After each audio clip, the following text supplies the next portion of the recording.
आप 100 साल जीवित रहते हैं और रोज 8 घंटे सोने की बात मान लेते हैं तो अपने अंत समय तक आप 33 से भी ज्यादा वर्षों का समय सिर्फ सोकर ही बिता चुके होंगे।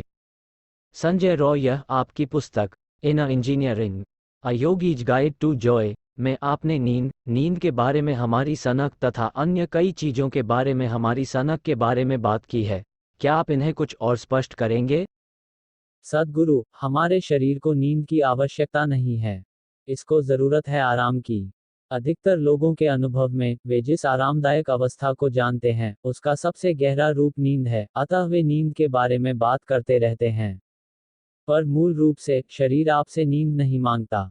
वो आराम चाहता है। आप जब बहुत सारी गतिविधियां करते हैं तो आपके शरीर में तनाव इकट्ठा होने लगता है, जिसके कारण कुछ समय बाद शरीर नींद लेना चाहता है। आजकल कुछ तथाकथित विशेषज्ञ हैं जो नींद को बढ़ावा दे रहे हैं। मुझे लगता है कि नींद को बढ़ावा देने की कोई ज़रूरत नहीं है। लोग जब थक जाते हैं तब स्वयं ही नींद में चले जाते हैं। पर कई लोग इस तरह की बातें कर रहे हैं कि हरेक को प्रतिदिन 8 से 10 घंटे सोना ही चाहिए। मान लीजिए, आप 100 साल जीवित रहते हैं और रोज 8 घंटे सोने की बात मान लेते हैं तो अपने अंत समय तक आप 33 से भी ज़्यादा वर्षों का समय सिर्फ सोकर ही बिता चुके होंगे। लोगों ने इस आराम वाली बात को ठीक से समझा नहीं है। तो आज आप बस ये सरल सी चीज कीजिए, भोजन से पहले और बाद में अपनी नाड़ी को माप लीजिए।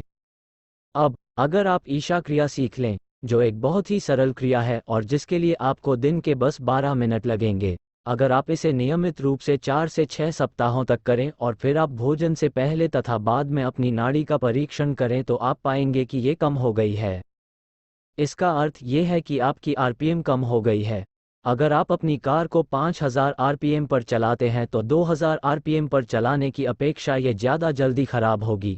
इसी तरह अगर आप लगातार ज़्यादा आरपीएम पर काम करते रहते हैं तो आप ज़्यादा थक जाते हैं और फिर उसकी भरपाई के लिए ज़्यादा नींद लेते हैं। अगर आप अपने आप को आरामदायक अवस्था में ले आते हैं तो आप अपने सिस्टम को शांत बना लेते हैं। जब आप यहाँ पूर्ण शांति में होते हैं तो आपके शरीर में जो तनाव बनता है वो बहुत कम होता है।